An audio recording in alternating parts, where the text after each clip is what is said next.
ప్రియమైన విద్యార్థులారా, ఈరోజు మనము సింగిడి 2 తెలుగు వాచకం 10వ తరగతి ప్రథమ భాష 2వ భాగము 5వ పాఠము నగరగీతం. ఈ పాఠాన్ని అలిశెట్టి ప్రభాకర్ గారు రాయటం జరిగింది. దృష్టిని బట్టి సృష్టి గోచరిస్తుంది. కొందరిని కొన్ని సన్నివేశాలు విశేషంగా ఆకర్షిస్తాయి. సహృదయుడు ప్రతి కదలిక నుంచి ప్రేరణ పొందుతాడు. అతనికి భాష ఆయుధమైతే భావం కవితా రూపం సంతరించుకుంటుంది. ఆధునిక కాలంలో మనుషులంతా నగరాల్లో జీవించాలని కోరుకుంటున్నారు. మరోవైపు పల్లెల్లో ఉపాధి అవకాశాలు తగ్గడంతో బతుకు తెరువు కోసం నగరాలకు వలసలు పెరిగాయి. నగరంలోని అనుకూలమైనటువంటి అంశాలన్నింటినీ వినియోగించుకోవాలనే కోరికతో మనుషులు నగరంలో ఉండటానికి తాపత్రయపడుతున్నారు. దీనితో అనేక నగరాలు అత్యధిక జనాభాతో కిక్కిరిసిపోతున్నాయి. దానితో చాలా సమస్యలు పెరిగాయి. ప్రపంచీకరణ ప్రభావంతో నగరం శరవేగంగా మారిపోతుంది. అలాంటి నగరాల్లో హైదరాబాద్ నగరం కూడా ఒకటి. అక్కడ ఉన్నటువంటి దృశ్యాలను చూసినటువంటి అలిశెట్టి ప్రభాకర్ గారు ఈ పాఠం రాశారు. ఇక మనం పాఠంలోనికి పోదామా? చూడండి, మొదటి భాగం.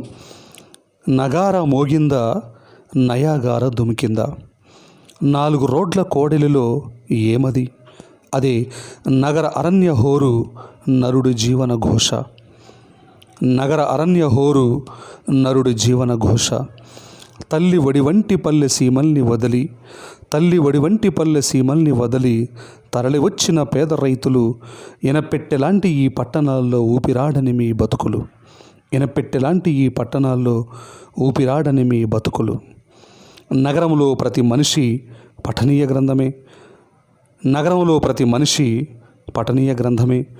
మరి నీ బతుకు పేజీలు తిరిగేసేదెవరు? మరి నీ బతుకు పేజీలు తిరిగేసేదెవరు? చూసారా? నగార మోగిందా, నయాగార దుమికిందా. 4 రోడ్ల కోడలిలో ఏమది? అదే నగర అరణ్య హోరు నరుడి జీవన ఘోష. తల్లి వడివంటి పల్లె సీమల్ని వదిలి తరలి వచ్చిన పేద రైతులు ఎనపెట్టెలాంటి ఈ పట్టణాల్లో ఊపిరాడని మీ బతుకులు. నగరములో ప్రతి మనిషి పఠనీయ గ్రంథమే. మరి నీ బతుకు పేజీలు తిరిగేసేదెవరు? తిరిగేసేదెవరు? ఉదయమే బస్సుల్లో, రిక్షాల్లో, పేవ్మెంట్లపై విరబూసిన కాన్వెంటు పువ్వుల సందడి, రాలే చదువుల పుప్పొడి. ఉదయమే బస్సుల్లో, రిక్షాల్లో, పేవ్మెంట్లపై విరబూసిన కాన్వెంటు పువ్వుల సందడి, రాలే చదువుల పుప్పొడి. రాలే చదువుల పుప్పొడి. విద్యార్థులారా, దీనికి సంబంధించిన భావాన్ని తర్వాత చెప్తాను. దానికంటే ముందు ఇక్కడ మనకి కొన్ని ప్రశ్నలు ఉన్నాయి. చూడండి, పల్లె సీమల్ని కవి తల్లి ఒడితో ఎందుకు పోల్చాడు? ఎందుకంటే మాతృభూమి, గ్రామము అంటేనే తల్లితో సమానం. పట్టణాలను ఎనపెట్టెలు అని అనటంలో కవి ఉద్దేశం చిన్న చిన్న ఇరుకిరుకిళ్లలో జనం జీవిస్తూ ఉంటారు.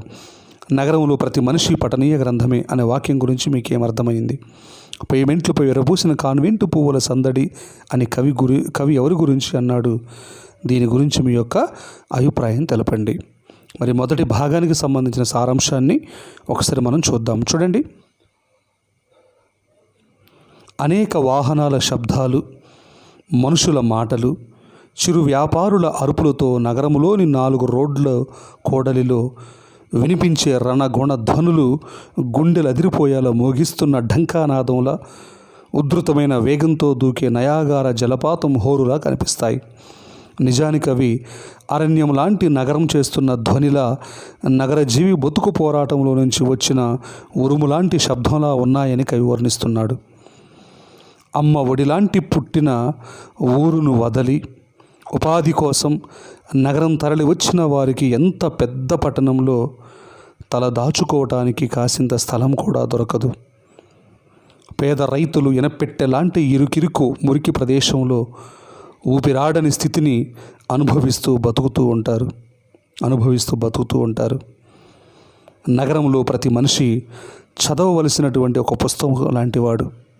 అయితే ఎవరు అతని బతుకు పుస్తకములోని పేజీలను చదివేవారే ఉండరు. ఎందుకనంటే నగరంలోని మనిషి వెనకాల అనేకమైనటువంటి ఆసక్తికరమైనటువంటి ఆనంద విషాద గాథలు అనేవి పుష్కలంగా ఉంటాయి. ఒక్కరైనా అతని యొక్క బాగోగులు పట్టించుకునేవారే ఉండరనే ఒక చేదు నిజాన్ని ఈ భాగంలో మనకి కవి చెబుతూ ఉన్నాడు. ఎందుకంటే అమ్మలాంటి గ్రామాలు విడిచిపెట్టి ఎంతోమంది ఉపాధి కోసం పట్టణానికి వలసపోతున్నటువంటి దృశ్యాన్ని, అక్కడికి వచ్చిన తర్వాత ఎనపెట్టెలాంటి ఇరుకిరుగా ఉన్నటువంటి ఆ యొక్క ఇళ్లల్లో వాళ్ళు పడే అవస్థలను ఎంతో చక్కగా వర్ణించాడు కవి. నడి రోడ్డుపై నరకం చూపిస్తూ ఉంటుందని అంటాడు. తర్వాత చూడండి రెండవ భాగం. సిటీ అంటే అన్ని బ్యూటీ బిల్డింగ్సే కావు. సిటీ అంటే అన్ని బ్యూటీ బిల్డింగులే కావు. అటు భవంతులు ఇటు పూరిళ్ళు, అటు భవంతులు ఇటు పూరిళ్ళు. దారిద్ర్యము సౌభాగ్యము సమాంతర రేఖలు. దారిద్ర్యము సౌభాగ్యము రెండు కూడా సమాంతర రేఖలు. ఇది వెరైటీ సమస్యల మనుష్యుల సమ్మేళన కోలాహలం. ఇది వెరైటీ సమస్యల మనుష్యుల సమ్మేళన కోలాహలం. ఎంత చేసినా ఎవరికీ తీరిక దక్కదు, ఎంత చేసినా ఎవరికీ తీరిక దక్కదు, కోరిక చిక్కదు. తీరిక దక్కదు, కోరిక చిక్కదు. మెర్క్యూరీ నవ్వులు, పాదరసం నడకలు. కొందరికి 2 కాళ్ళు, రిక్షా వాళ్ళకి 3 కాళ్ళు, ఉన్నవాళ్ళకి 4 కాళ్ళు. కొందరికి 2 కాళ్ళు, రిక్షా వాళ్ళకి 3 కాళ్ళు, ఉన్నవాళ్ళకి 4 కాళ్ళు. నగరంలో అన్ని పక్కల సారించాలి మన చూపులు. మహానగరాల రోడ్లకి మరణం 4 వైపులు. నగరంలో అన్ని పక్కల సారించాలి మన చూపులు. మహానగరాల రోడ్లకి మరణం 4 వైపులు. నగరం మహావృక్షం మీద ఎవరికి వారే ఏకాకి. నగరం మహావృక్షం మీద ఎవరికి వారే ఏకాకి. నగరం అర్థం కాని రసాయనశాల. నగరం అర్థం కాని రసాయనశాల. నగరం చిక్కువీడని పద్మవ్యూహం. నగరం అర్థం కాని రసాయనశాల. నగరం చిక్కువీడని పద్మవ్యూహం. సిటీ అంటే అన్ని బ్యూటీ బిల్డింగ్స్లే కావు. ఇది వాస్తవమేనా? ఎందుకు? 2 కాళ్ళు, 3 కాళ్ళు, 4 కాళ్ళు అని కవి అనడంలో ఉద్దేశం ఏమిటి? మహానగరాల రోడ్లకు మరణం 4 వైపులు అంటే ఏమిటి? నగరాన్ని రసాయనశాల అని, పద్మవ్యూహం అని కవి ఎందుకు అనటంలో ఉద్దేశం ఏమిటి? తర్వాత చూసినట్లయితే సారాంశం మన రెండో భాగాన్ని. నగరం నిండా అన్ని వైపుల అందమైన ఎత్తైన భవనాలు ఉంటాయి అని అనుకోవద్దు. ఎందుకంటే ఒకవైపు ఖరీదైనటువంటి భవంతులు పక్కనే చిన్న చిన్న పూరి పాకలు కూడా ఉంటాయి. ఇక్కడ ఐశ్వర్యము దారిద్ర్యం పక్క పక్కనే సమాంతర రేఖలుగా కనిపిస్తాయి. ఐశ్వర్యము దారిద్ర్యము పక్క పక్కనే సమాంతర రేఖలుగా కనిపిస్తాయి. నగరం వైవిధ్యమైన సమస్యలతో, విభిన్న మనస్తత్వాలతో కలిసిపోయి కలకలంతో నిండి ఉంటుంది. ఎంత నిరంతరాయంగా పనిచేసినా నగరంలోని మనిషికి విశ్రాంతి తీసుకోవటానికి అనువైన సమయం దొరకదు. సంపాదించిన ధనంతో కోరికను తీర్చుకునే తీరిక దొరకదు. కృత్రిమమైన వెలుగుల్లాంటి అసహజపు నవ్వులతో, స్థిరత్వం లేని హడావిడి నడకలతో వెళ్ళేవాళ్ళు, ఆటో రిక్షాల్లో తిరిగేవాళ్ళు, కార్లలో ప్రయాణించే ధనవంతులు ఉంటారు. నగరంలో నిరంతరం అప్రమత్తంగా ఉండాలి. అక్కడ అన్ని వైపులా ప్రమాదాలు పొంచి ఉంటాయి. అక్కడ అన్ని వైపులా ప్రమాదాలు పొంచి ఉంటాయి. 4 దిక్కుల్లోని రోడ్లలో మృత్యువు పొంచి ఉంటుందని కవి హెచ్చరిస్తున్నాడు. నగరంలో నిరంతరం అప్రమత్తంగా ఉండాలి. అక్కడ అన్ని వైపులా ప్రమాదాలు పొంచి ఉంటాయి. 4 దిక్కులో నుంచి రోడ్లలో మృత్యువు పొంచి ఉంటుందని కవి హెచ్చరిస్తున్నాడు. వృక్షాల మీద ఉండే పక్షులు పరస్పరం కలిసిపోయి కలివిడిగా ఉంటాయి.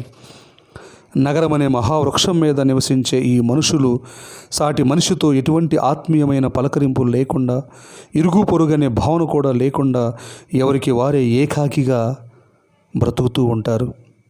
ఈ యాంత్రిక మానసిక స్థితిని నిరసిస్తున్నాడు కవి. ప్రయోగశాలలో ఏవేవో రసాయన ద్రవాలు, ఆమ్లాలు ఉంటాయి. వాటి చర్యలు అందరికీ అర్థం కావు. నగరం అంతకంటే అర్థం కాని రసాయనశాలలా ఉంటుంది. నగరంలో బతుకుదామని వచ్చిన వాళ్ళు ఉపాధి దొరకకపోయినా ఏదో ఒక రోజు దొరుకుతుందని ఆశగా వేచి చూస్తుంటారు. ఇక్కడి సౌకర్యాలు, విలాసాలు, వినోదాలు పైపై మెరుగులు బలంగా ఆకర్షిస్తాయి. మరోవైపు నిరుద్యోగము, జీవ వ్యయం భయపెడుతున్న నగరం విడిచి వెళ్ళబుద్ధి కాదు.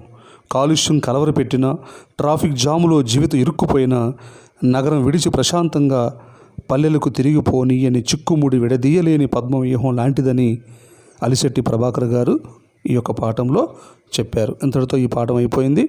అందరికీ ధన్యవాదాలు.